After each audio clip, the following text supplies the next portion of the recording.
So welcome everybody to another episode of the Conscious Pivot podcast. I am so excited today. I'm with somebody that really getting to know and really getting to respect quite amazingly at a level that I'm really even surprised by. And I don't. That sounds maybe funny, but this particular woman is just really a great surprise. The level of her intelligence, her energy, her vivaciousness, if that's a word. Just everything about her, I think, is intriguing and has something to offer the world, and even bigger ways than she's already been able to do, which is amazing because she's done incredible things with her life as a business strategist and a consultant, and somebody that's really on the cutting edge and an early, like a flat out legit early adopter. Like that's what I'm bringing you guys today, and we're going to talk about pivots as always, as usual, and par for the course. She will introduce herself. We don't do canned introductions around here. So it's really going to be great to hear. I'm excited to hear what she's got to say about who she is in the moment. Not who are you, but what are you committed to? What do you love about your life? What do you want people to know that's important? And before we get there, which we will in about a second here, I just want to remind everybody of something that is always first and foremost of importance, and that is that we get to be here together. This is a break. This is a huge break. This is a huge stroke of the divine that we get to be here, because in this moment where we're breathing, we're collectively breathing, maybe we're even connected in our breath, and we're listening. I'm talking. There are people who are taking their very last breath everywhere on this big blue earth of ours. So this is a sacred moment. It's holy. And maybe you're out jogging, or you're driving, or you're somehow just looking to shift your mind a little bit right now because maybe some things have taken you out today. Whatever it is, this moment is beautiful, and it's a blessing, and it's an honor to be here with all of you. And without further ado, I get to have my friend introduce herself to all of you guys, and we'll get started with some juicy pivot stuff today. So I'm going to turn it over to you, my love. Would you introduce yourself to our community, please? Hello, my name is Adryenn Ashley. I am an author, a filmmaker, a high-tech priestess, currently in the crypto space, advising startups on how they can utilize the blockchain. And my big pivot came way back when I was a filmmaker, and I got married and I got pregnant, and then we got a bill in the mail for $100,000 in back child support from my then husband's ex-wife. And that led to an epic 2-year torturous family court journey. And of course, as a filmmaker, I had always said, I'm never going to make a documentary. There's no money in documentaries. Who's going to make it? So who would do that? And in that moment, I discovered why, and began the journey of making a documentary called Anarchy Ahead: The Harvesting of American Families. Oh my goodness. All right. So let's unpack that just a little bit. All right. So you're married, and I'm unmarried now. Oh no, I mean saying back then you're Way married, and you're married to a guy who was married before. Correct. And I guess he had some issues with child support. Well, not exactly. You would think based on that bill, but no. No, it was something else. It was something else. Yeah, but that came out of left field.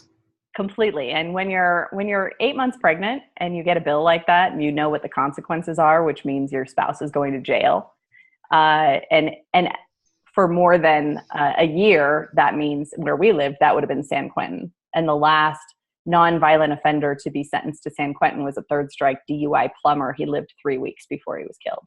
So it was basically a death sentence. So I delivered my baby early.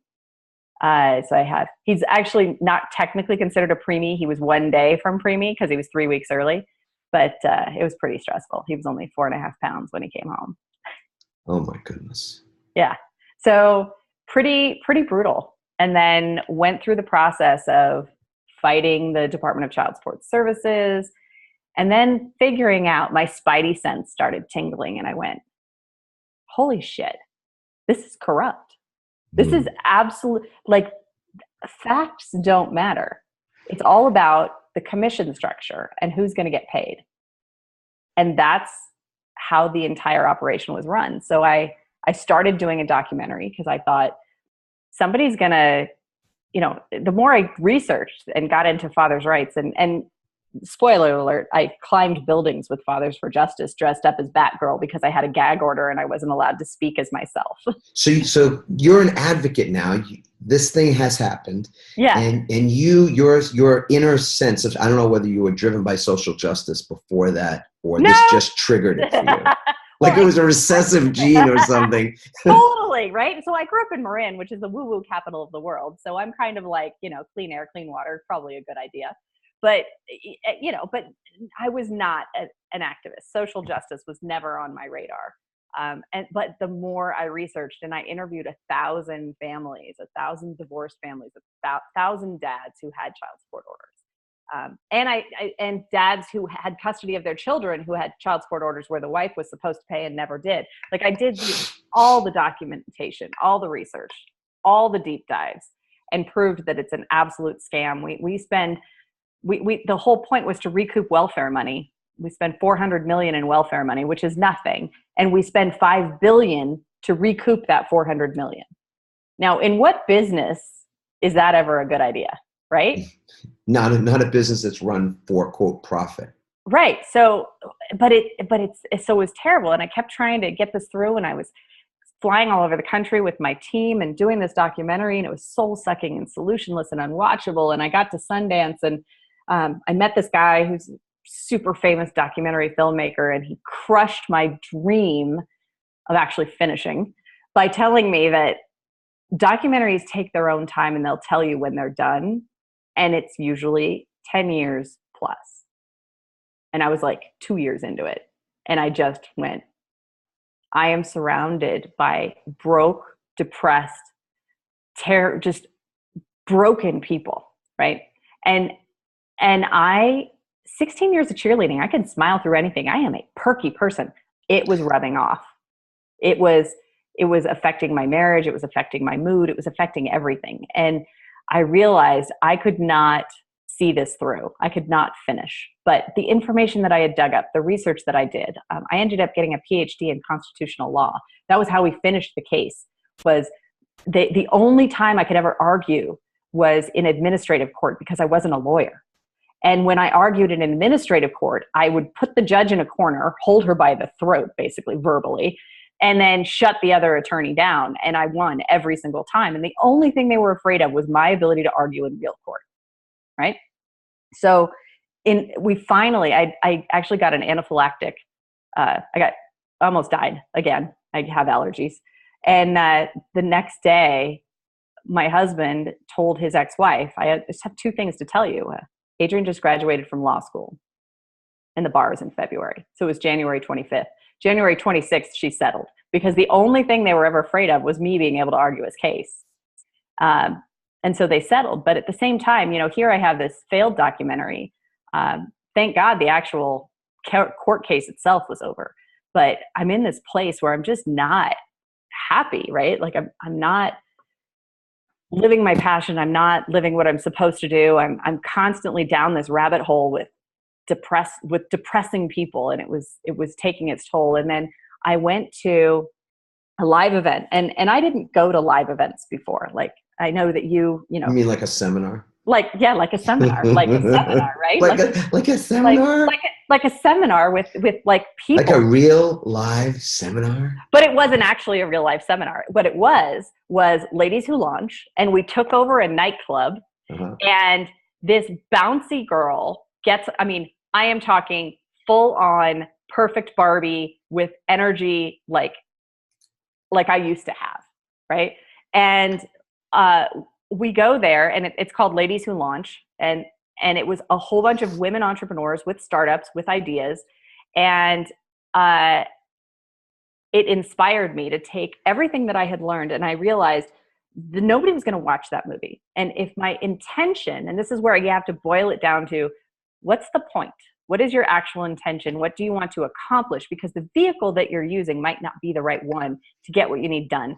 And I was using the vehicle that I was equipped to use, which was filmmaking, because I was an award-winning filmmaker. I mean, I'd already been around the world. I have a trophy case full of awards. Like, that was my genre. So to me, that was the best medium for me to get my message out. But it wasn't the right medium for the message.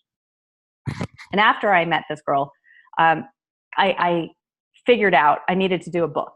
Actually, right before I met her, I figured out it needed to be a book. But I met her, and then I was like, yeah, I can do this. And so I wrote the book, Every Single Girl's Guide to Her Future Husband's Last Divorce. And it is all about protecting second wives and making sure that they're prepared. Because had I done 2 things before I got married, we never would have been in this situation in the first place. But I didn't know, and he didn't know, and nobody really thinks to know. But what I needed to do was, number 1, read his divorce decree and see what it actually said. Yeah. And he didn't read that either. And number 2, I needed to get a satisfaction of judgment for matured installments, have the ex-wife sign it, and file that in the recorder's office, and do that every year. That is literally a line in the sand that says no go backsies. Yeah. Nobody does that. If I'd done those 2 things, we never would have had this problem. All right. So I just want to circle the wagons here for a second. Sorry. No. I think this is really important, because there's a niche group of people that this is going to be really relevant to. And more likely than not, there are people that are listening to this or watching this right now who are nodding their heads up and down, either in regard to their own situation or potentially somebody they know or their kids or whatever, right? So what happened is you got married to a guy who had been married before, and you went in like any other person. I don't even say naive, just you would not have thought this is an issue. He's divorced. I had a prenup. What? I actually was prepared. I had a prenup. Holy smokes. So you were prepared. And yet, even in the prenup, this subject never came up. Not with your lawyer, apparently. Not with anybody that might have been advising you at the time, which is that you got married to a guy who brought some baggage from his old marriage. And those were pretty heavy bags. Yeah. How many years did that go on? The court case was 2 years. We were married 7 years to the day. We broke up on our 7-year anniversary. Yeah. 2 years embroiled in a court battle regarding his ex-wife. The first 2 years of our marriage, the first 2 years of my child's life. Yeah. Oh my. Yeah. That's what I lost out on. That's what it cost. So 2 things. I mean, typically this is an interesting takeaway right here, but anybody that is getting married to somebody that has been married before, what I'm hearing you say, Adryenn, is that they got to know, they got to read the divorce decree. Yeah. You've got to get it. You've got to give it to a lawyer to look at. I mean, that's just the common sense thing here, right? Yeah. And if there's some support that's still being paid or has been paid, you got to get the ex-wife to sign off. Yes. Which has its own problems, I would think, because there's really no leverage over that person to sign off. So that's a challenge that we don't really have a solution to, other than to pray they'll be nice and not want to stand in the way of somebody, their ex getting married again, right? Right. So there's all sorts of things with that. But what I learned through that whole process is how you give people information and how you tell them things, it affects how they receive it. So while I did the documentary from the male perspective, in America, men are not allowed to be victims. They're not allowed to be victimized. They are not allowed to be weak. They are supposed to be the strong John Wayne type. And anything that violates that archetype, you're not going to get media attention. You're going to have a really hard time getting buy-in on that, even though it happens, even though it's true. And that's what I realized is it doesn't matter if it's true, right? Can they even hear it? And so when I did the book, I literally pivoted around. Women are allowed to be victims. As a matter of fact, I think the society demands that women be potential victims, because otherwise they can't sell us this whole concept of victimhood, and that we need these particular rights, and that, like in the state of California, so after this whole thing, I started doing some lobbying, and they had, for victims advocacy, you have this Women Against Violence Act, or Violence Against Women Act, that funded all of these shelters. Well, they added in California lesbian, gay, transsexual, bisexual. And I said, so basically what you're saying is the only people who are not allowed to be guaranteed services for being a victim of violence is men, heterosexual men. And that is a good, I mean, it is equal. It is half women, half men, half a third women, a third men, a third mutual, right? It's not the way that they portray it in the media, and they do that for profit making and profiteering. And it's, but they can't hear it. So I had to do it in such a way where I made the women the advocates for themselves. You could read it in a 3-hour double tinfoil hairdressing session and get the most out of it. And it was in a very girlfriend, snarky sisterhood kind of, cover your ass thing. And that worked. And then I did 300 media appearances about that. And I got the word out and I got to talk about the issues, but I talked about them in such a way that they could hear me. So I helped people get a longer marriage. But then I realized if they're already engaged to the wrong person, the majority of them are going to marry them anyway, because they would rather be divorced than a spinster. Wow. So, that's a soundbite right there. Yeah, that was really rough. So I went back further. My next book was Spotting the Kooks, and it was all about not dating the wrong person. Mm-hmm.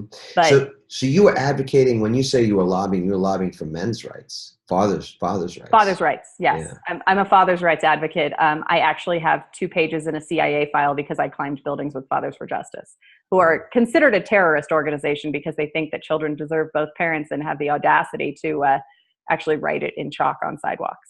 Amazing. Yeah. So the movie didn't get finished, right? No. It sucked. It sucked as much as it could. And it was soul out of you. Yeah. And it was solutionless because it just, I literally got the head of the DCSS in Texas to admit that if the obligor, I'm going to try and quote this from memory, and I think it's accurate in its intent, if not word for word. If the obligor has no money, but their friends and family are willing to pay, sometimes incarceration results in money. Now, when you deconstruct that sentence, what they're saying is they created a debtor's prison type situation where after Katrina, there was no court, so you could not actually modify child support back to the date of the storm. The federal government refused to allow them to do that, but you had no legal services, no nothing. Courts weren't open, records were underwater. So people were racking up child support obligations month after month. And while the state of Texas used the same system and they could transfer over the payments to the women who were now in Texas, you couldn't file in Texas to modify because it was a Louisiana case. So you ended up with like 25,000 child support obligors who then went to the point where they were going to be incarcerated because of their arrears because a natural disaster hit. Wow. And I mean, so I literally talked about those things. It's hard because it gets so complicated and people don't want to hear it and it's not fun. So that's why I would do things like go on TV and talk about how to keep the romance hot when the economy goes cold, and are you committing financial infidelity, and all the things that you want to hear on a talk show. And I'm imparting little pieces of it and getting in as much as I can, and then dropping huge bombs on Fox News, which was so funny because they're just like, okay, you're fun. You never tell me what I can't say, which is awesome. Even though I don't agree with them half the time, they let me go. They let me say whatever. Wow. So tell us a little bit about what you're up to now, because the pivoting has never stopped. And you've been, I think, doing something that part of our, what we love about this pivot concept is that you, at some point, you learn how to pivot elegantly and you do it intuitively. And that's a beautiful thing. So what are you up to today? Well, I'll give you the short transition. So doing the book, I had already done movies. I knew how to market a movie, but to market a book, I had to come up with a new way to market. So that launched my company, Wow Is Me. And from that marketing, I learned how to market pretty much anything. That got me into startup advising, teaching people how to add joint ventures, monetization, lots of different revenue streams, really get the word out, get publicity, start their own organic, all the internet stuff, because I've been on the internet since before the internet was born. I wrote HTML before the internet was born for a law library. They moved the law library from paper to CDs. I wrote HTML for that before there was an internet. So I like to live So on the Al bleeding Gore edge. can't really claim to started Well, the internet when it was in fact you no, that did that. it wasn't me. It wasn't me. It wasn't me. I did get paid 2,500 Bitcoin in 2009. I can't find it. That was for a consultation back when Bitcoin was nothing. Sure. So I've been in crypto, for a very long time, and now I'm doing crypto. So I did my book, then I did the dating book. I'm now doing a dating app, which is a naughty augmented reality dating app for good girls. For good girls. For good girls, because we don't want to have hookups because we generally think that it's not going to be fun.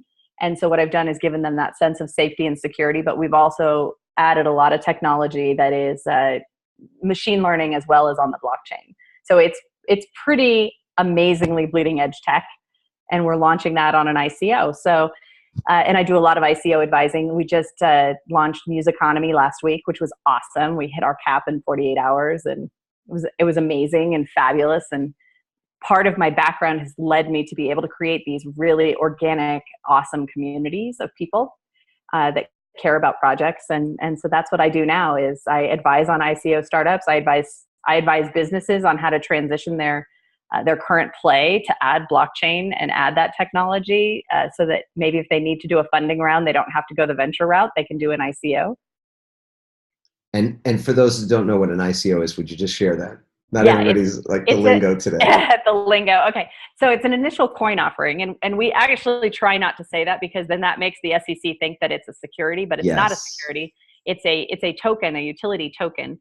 So we're basically doing a Kickstarter for a widget that is pre-developed, but instead of it being the cooler, it's actually something digital that you can do. Yeah. And SEC is actually, I think, trying to get that ICO to be changed to some other term, right? Yeah, they don't like the ICO. That's why we have to say token sale, crowd sale. Yeah. Yeah, exactly. And in the app that you're developing, would you say a little bit more about that? And then I also want you to leave a website where people can check out, or whether I don't know if the app is available yet or it's coming, et cetera. Just give us a little info on that. We're gonna ICO the app in February, so you can go to lolli.co to register for the white paper or register for the pre-sale or get on the newsletter. So when things start coming out, you'll be notified. lolli.co. I am wowisme.net. That's my personal marketing website, but pretty much just my name, Adryenn, Adryenn. I think I occupy the first 10 pages. So you can find me pretty much anywhere. But Lolli is, I'm single. So I'm divorced from the husband that I was married to when all this was going on. Somebody said to me once recently, the husband. So the husband. That's what I call him, my husband. Yeah, my husband. And so, because I hate saying ex because ex is such a pejorative, and we don't need ex. No, he's my co-parent. Yeah, exactly. We co-parent brilliantly. We're excellent friends. So that's your ex. You're excellent friends and former spouses. Yeah. Yes, there we go. That's a good way to put it. I like that. Thank you for that reframe. So but I've been single, and I'm tired of being single. But I was on Tinder, and I've swiped thousands of times. I've matched hundreds of times. I've had hundreds of messages with people. I've met 3 people in 3 years in real life. Yeah. I was actually with the founder of Tinder, swiping in Lisbon, looked at the app, said, see, it says I'm in Lisbon. Swipe. Never got out of the United States. I'm like, technology issue. in real time. If it can be broken, I can break it. That was actually one of my early jobs is I broke into banks for a living. So that was super, super fun. That was like one of my most exciting, most awesome, fun jobs. So we got to put hacker into your bio as well, right? Yeah, I say former high-tech priestess.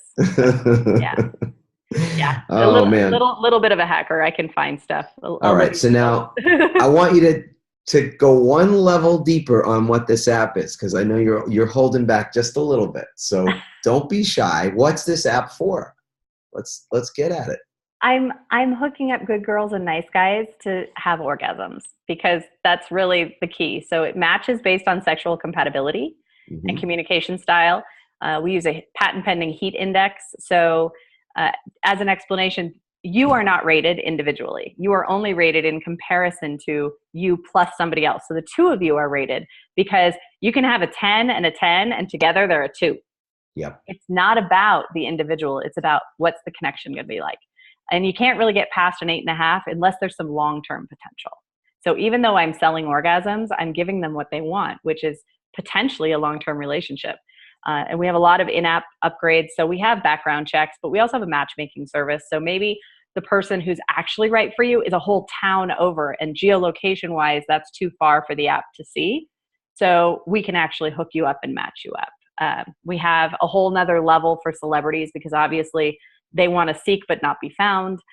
You can't be, like, oh, look, I'm standing right next to a single celebrity and they're on the app, and oh, look, you just walk up and go, hi, Yeah. and show them that, you're a 9 on the Richter scale. That would be pretty awesome. So I think that if everybody had an orgasm, we'd have a day, we'd have world peace. That's just my philosophy. Well, our company's been committed to world peace for many years, and we were taking a different approach, but the orgasm approach, I think, is valid. It's a sellable one, I'm telling you. And it doesn't have to be done in an esoteric way. It really is all about connection. I mean, they say you need a certain number of hugs a day to really thrive. Yep. Well, you're going to get some hugs if you're getting some orgasms. So there are studies on this, so not right. being tongue-in-cheek at all, but for men and for women, orgasms and multiple ones creates better health, longer life, better immune system, lower heart rates, better immune systems, happier, more peaceful people. No kidding. I'm telling you, with and that's why, well, way back when Clinton was being impeached for a blowjob, I said we need to institute the presidential knee pad program, because whoever's got their finger on the button, I want to make sure they're relaxed, because that's pretty important right there. So, and I keep getting dragged back into politics, and I'm still getting dragged back into politics, and I want to just stay nice and stay in sex, because it is so much more fun here. Yeah. Right? Sex and crypto. Can I just stay in my happy place? That's going to be the liner notes for this podcast. Sex and crypto. Yeah. Yeah. Why everybody should be getting into sex and crypto. That probably, gonna write that down. That's the one. I think that's the one right there. Come on, you're a master marketer. Is that okay? Yeah. On a scale of 1 to 10, is that all right? That's awesome. All right, wait. Cool. It'll certainly get clicks. Let me tell you, right? Because I'm the literally whole thing is like down. I'm using crypto, and I'm funding this whole startup with crypto that is going to lead to. I mean, we have it says 80% of women are faking orgasms. We have an epidemic of women not having orgasms. 80%. 80%. Faking. So, yeah, men, you got to do your jobs, and you got to tell when they're faking, right? Yeah. Like you got to be able to tell. So if she's not, so you got to read facial expressions, because when it's real, your face makes these micro expressions and these movements in your face, and you cannot control that. And it's like you make these funny faces, and you can't control it. So face reading is a science. I met somebody the other day who's a face reader. So this is no joke. You guys can Google face reading, so you can start to become better face readers, which, the FBI, the CIA, their face reading is a big part of criminology, right? It is. It's micro expression. So I actually learned from the woman who teaches the FBI, the CIA, the NSA, all of them. They're interrogation, all that. Yeah. Body language and face. It's interesting. So it makes dating impossible for me, which is really, it's tragic, because I really want to have a boyfriend, but at the same time, like, even when they don't speak, I'm like watching what they're thinking, which sometimes is good and sometimes is like, really? Seriously? Really? That's what's on your mind? Really? Right? Really? Like, just ditch the hesitation and the inaction, and just like go. All right, Adryenn, last question. What's one ritual or daily practice that you use to keep you feeling great and doing great things in your life? An orgasm a day. Yeah. Or 2. And that's a ritual for you? Every day. Absolutely. Absolutely every day. Yes. Every day. If you're not, I've read a study, they're like once a week. I'm like, how do you function? Yeah. Like, how can you function, right? No, every day. Good. Every day. Thank you. Thank you for inspiring that. And hopefully every single person listening, watching this. So I would prefer a partner every day. That would be even better. But barring that, yes, take care of yourself. Well, we're all working on things, so this is good. Thank you so much. What a blessing to have you on the show. And everybody that is listening, watching, if you haven't driven off the road yet. Hopefully you're still on the straight road. I want to just remind you again how important it is that you take care of yourself. If I could wave a magic wand, and I'm waiting for spirit to put that magic wand in my hand. And I feel like I have it at times, because this platform and other platforms I've been blessed to be a part of have given me that opportunity, and it is a sacred one.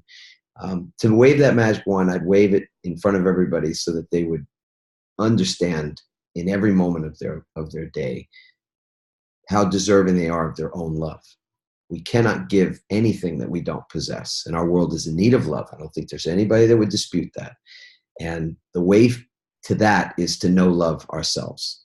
And to go back even further before that, so a domino before self-love is self-care.